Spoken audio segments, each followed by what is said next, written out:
and Tom Kennedy. Tom is the owner of Bynum Steakhouse and Lounge in Martinsville, Indiana. Tom, are you there?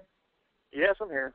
Hey, all right. Well, great. I am so excited to do this because as I've been watching what's been going on your business and with your text program, we've been really excited to see some of the things that have been happening along the way. Let me just show folks here. Hang on one second here. There we go. I've got your sign up here on the screen. So tell us a little bit about your business here, Tom. About Bynum Steakhouse. Well, for anybody that's ever been there, we kind of use a slogan. We like to say we're a premium quality casual dining restaurant. We have a full bar, a banquet room. Without the banquet room, we seat approximately 180 people, and we serve hand-cut choice steaks and premium seafood. Oh, fantastic. And how long has the business, tell me a little bit about how the business got started. Well, the business got started in 1983. My dad went to college. He got done with that. He'd been really, really enthusiastic about cooking all of his life. He told me that, back when he was 8, 9, 10 years old, he used to spend a lot of time in the kitchen with his mother. And he always kind of had a talent and a passion for it, I guess. And after he got done with college, he worked as an electrical engineer for a good while. And he just had the drive and desire to be his own boss. And finally, he just decided one day to pull the trigger and buy a piece of property and open this restaurant. And it's been going pretty strong ever since. No kidding. That is pretty exciting. Are you all originally from the Martinsville area? Yes, sir. That's fantastic. And where does the name Bynum's come from?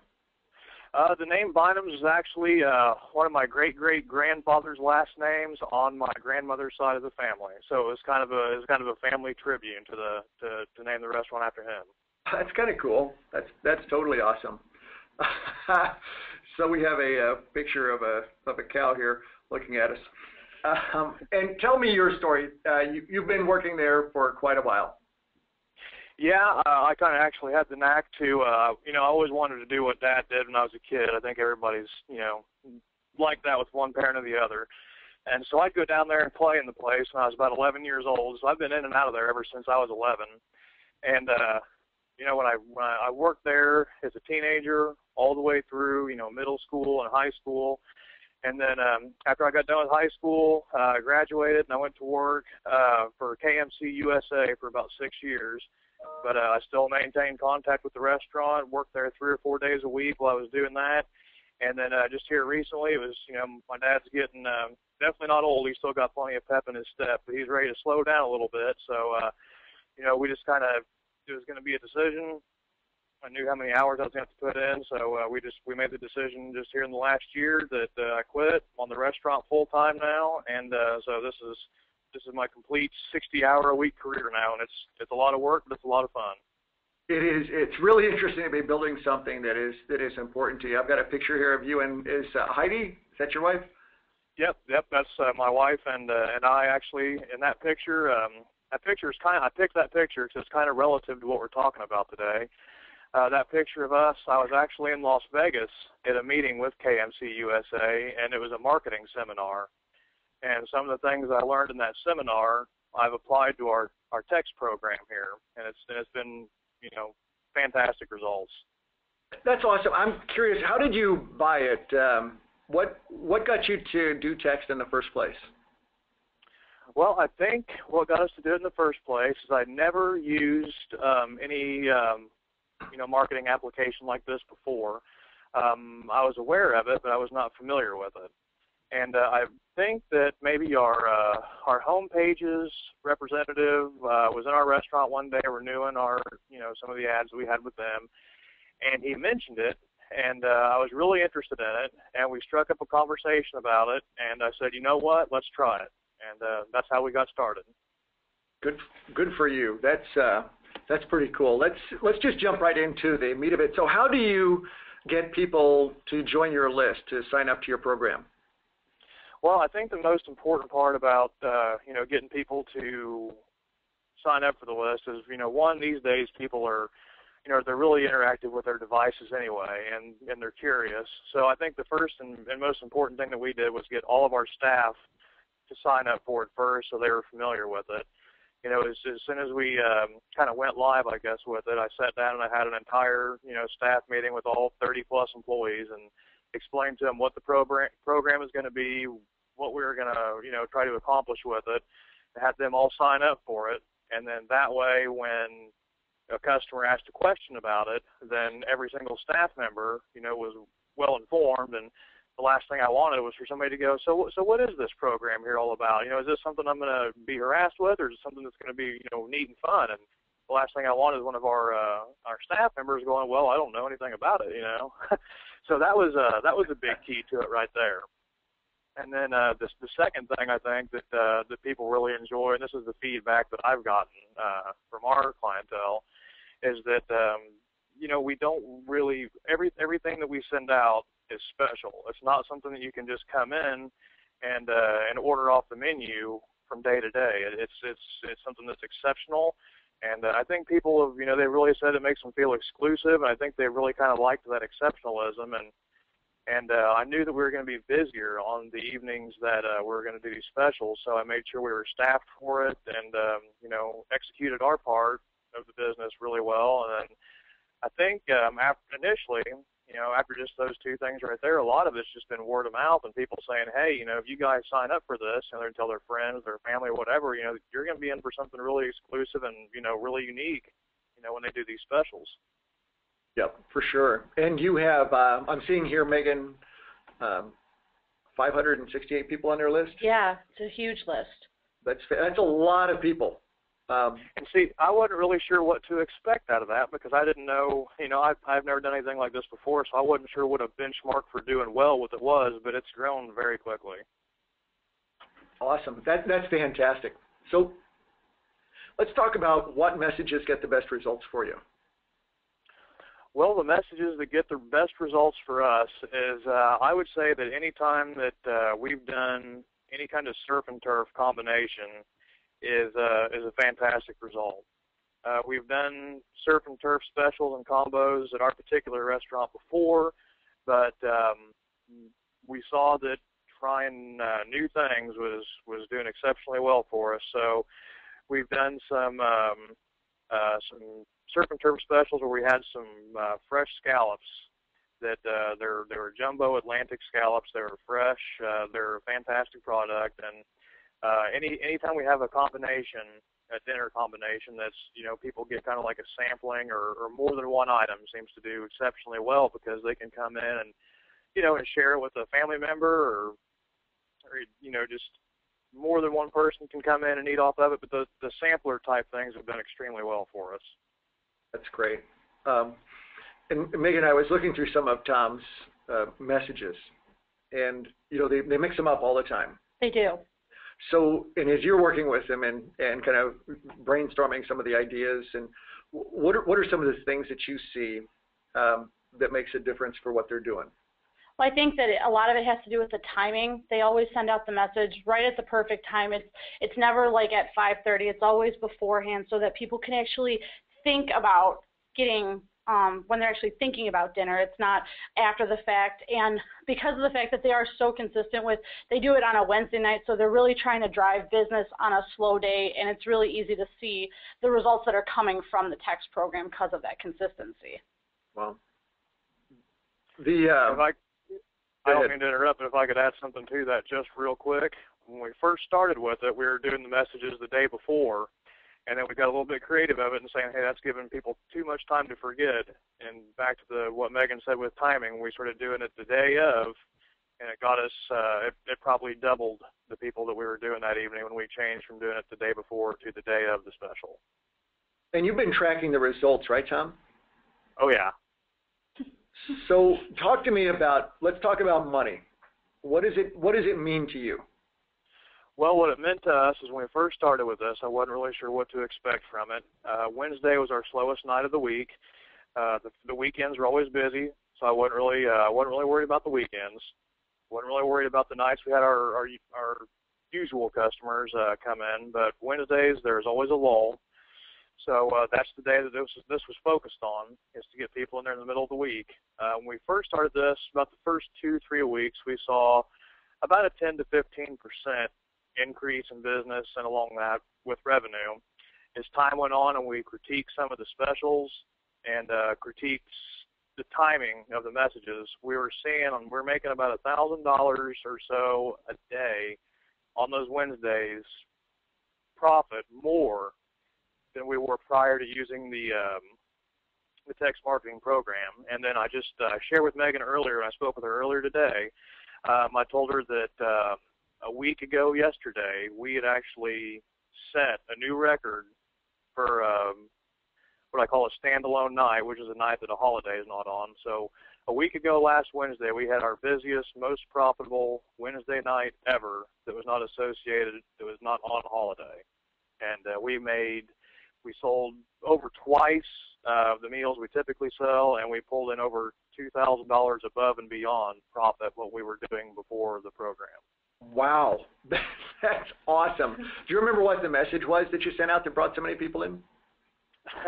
Let's see. I think you caught me off guard with that one. I'm on my phone right now, or I scroll back and look at it. I think what it was a butterfly shrimp and hamburger special. There you go. Good. I'm seeing one of the messages. This one is a little bit older. This is from September and I'm not sure that this is right. It might be a typo. It says a 3-pound cheeseburger meal for only $14.95. Is that real? Yeah, that was real. That wasn't a typo. That was something we were doing to try to make an impression. Oh man, that's a cheeseburger.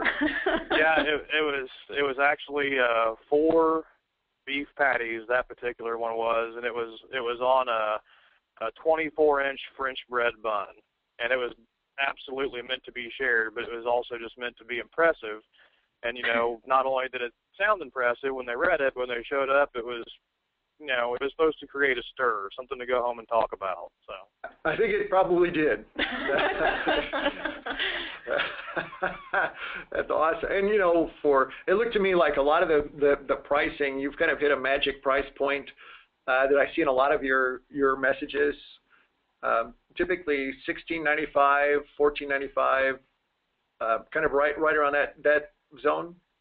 Yeah, that's right in the target zone that we wanted to stay in, because I didn't want to go into some of the higher ticket items that we sell, like crab legs, lobsters, and some of the hand cut choice steaks. That's something that people come out on a weekend for, and we wanted to stick to that the demographic of somebody that just wants to come out for a meal through the week. They can just they can get the message. They can say, oh, that's nice. They can call their wife or call their kids and say, hey, this is something cool. It's affordable. We can go out and do it tonight, and it's not going to, break our banks. And, they're big enough that we can even share it if we need to. Yeah. That's what I get a sense of. It's a really good value and what looks to be a really good quality meal for that price. I mean, it seems to me like that you're not trying to short the process. You're giving somebody a really good reason to get out and come in. Right, that's exactly what we wanted to do. That was the attack from all angles we were using was to do something for that Wednesday night, give somebody a price point product that was worth it to almost a wide demographic of people, something they could come in right there for in the middle of the week without breaking the bank, and then on our end something that could just boost the traffic in the door, which is definitely going to increase cash flow on the Wednesday night, which is absolutely worked very well. Very perfect. And Megan, I'll ask Meredith. So you look at a lot of messages. Yep. You've been doing this for a long time. What do you see when you looked at the messages that Bynum's was sending out? What was your take on it? What I love about the message, this one in particular, how descriptive it is. I don't know what a Hungarian meatball is, but it sounds delicious. Hot and spicy Hungarian meatball meal. I think that's a really smart way to approach it. It's food. We want to enjoy it, and kind of translating that through text, you've done a really great job with it. Yep. Very cool. Very, very descriptive. Or the 30-ounce cheeseburger meal. Yeah. I'm full just looking at it. So you've been really consistent about sending every Wednesday. And you kind of mentioned that it was your slowest day of the week prior to this. And then having a record-breaking Wednesday, a record-breaking day is amazing out of your 29-year history. what do you see of people kind of anticipating it? Do they expect it? What's been the feedback of the people on your list? Yeah, it's funny because I think it was maybe Megan that said it's funny how we've trained them, and we weren't really going out to start off to train people at all. But it's funny the evolution of the thing, because now we will have people that'll specifically get off work and come in Monday night and ask us what the special is going to be on Wednesday, just because they're wanting to get a jump on the game. And I just tell them, you got to wait. You're signed up. You'll know just as soon as everybody else does. That is very cool. It's interesting to me to see how that consistency, I wouldn't have predicted that, but, it's funny because you train people like it's the Wednesday special at Bynum's. We're going over there. I don't even know what the deal's going, but we're going to Bynum's. Yeah, and some feedback that I've got from people also that's also kind of interesting, and I'm guessing anybody else that wanted to generate some more traffic, on a particular day or just in particular would be interested in this. I've had more than one customer come up to me and say, we got your message, and I really didn't want to necessarily come in and eat a 3-pound cheeseburger because I wasn't that hungry, but, I've had something at your place before that was really good, and, just seeing your name on the phone, made me think, hey, let's go get a 12-ounce ribeye tonight or something. So, That's awesome. Awesome. It does generate traffic, and it sometimes is not people coming in to get the special, but just your name's out there more. It's kind of an impulse decision, I think, sometimes, and even if people don't come in and get the special, it definitely helps traffic. Absolutely. That is really cool. So, if you recap this journey, and I first of all, I want to thank you for being a customer and for being experimental and trying a lot of things. What have you learned along the way? Well, I've learned along the way, I think the most important thing is just the timing of it. I think that was probably the crucial step was the timing, and then the other big thing I learned was, give people something that makes them feel unique, and give them something that's it's an experience. Whenever I talked to my dad with this when we first started doing this, I said, let's give people their night out back, and let's make it on Wednesday. Let's give them a reason to get out that specific evening. So it's been a little bit of a learning curve, but it's also just as important to apply what you already knew. Oh, that's awesome. And I think it's neat that you've tried different times, moving to the day of instead of the day before and trying different products, kind of recognizing what works. So, a lot of people that will see this either webinar that are on or will watch the recording, what advice would you give to them? There are other business owners that are thinking about text and they're going, gosh, well, how much is it? It costs you $19.13 a week to run a text program. What advice would you give to other business owners? I'd say that don't worry about the cost of it, because I think we made back what we paid for it in a whole year after the first 2 weeks. That's pretty cool. That'd be the first piece of advice. I wouldn't worry about the price. We signed up for it, and we made it back in the first 2 weeks, and it's just been, the sky's the limit from there. My biggest advice, I would say, is just to make sure you keep playing with it. And just see what works for you, because we've critiqued it over time to where it's, we took Wednesday from the slowest weeknight to now it's the busiest weeknight. And then I would say if you're having trouble and struggling with something, make sure you use your representatives like I have Megan, call them up, because, they're very helpful, and she gave me advice and got me started and got me going with this. So, right. Just use your contact people, and don't be afraid to change things, and don't be afraid to step outside of the box and done something you've never done before. But when we first started doing this, we'd never made a cheeseburger before in our life. It was the first time in history we'd actually put something on a bun. You can believe that. It was very successful. Really? No kidding. Yep. Wow. Promise. That's pretty, I trust you. I believe it. No reason not to. Awesome. So let me just open this up for questions and answers. So if you have questions, if you happen to be in the audience and would like to ask a question, just use your little dashboard or your poll over on the right side to be able to ask questions. The phone lines are muted, but you can type in any questions that you've got. So one of the questions that's in here is, what type of signs or presentation do you use around inside your restaurant to bring people on? Well, we have table tents on every single table, and if they get torn up or if they get dirty or smudged, I make sure they're replaced immediately. And then the other thing that's going to sound kind of nuts that my dad was a little bit against at first, but I talked him into it, is we have a good-sized waiting room. And in our lobby, I put a 3-foot by 5-foot poster that looks just like our table tents, and it's just so big that you can't miss it. Awesome. And do you find that your staff jumps on this? Is the staff supportive of your text program? What do they say about it? They're really supportive of it. I think they were maybe a little bit apprehensive at first because they weren't really sure. I'm not sure. They're a little bit apprehensive, I guess, just because we've never done anything like this before. But I think that they've come around because every single one of them, just like the restaurant itself, are all making more money now. So now they promote it because they know that, what's good for the place is also going to be very good for them.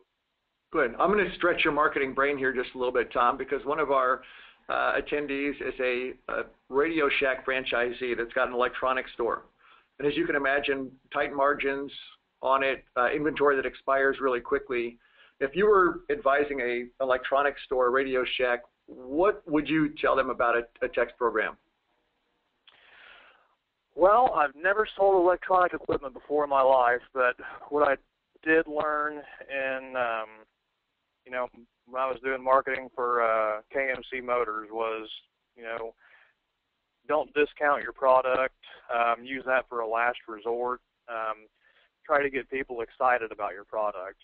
Don't devalue the brand, and that's what we went with. We didn't want to say, have 10% off a New York strip on Wednesday nights. That we didn't want to devalue the brand. We wanted to give people something to be excited about. So we sat around and tried to come up with, creative solutions, new products, things that people couldn't get anywhere else. Fresh scallops, crab cakes, fresh salmon, Hungarian meatballs.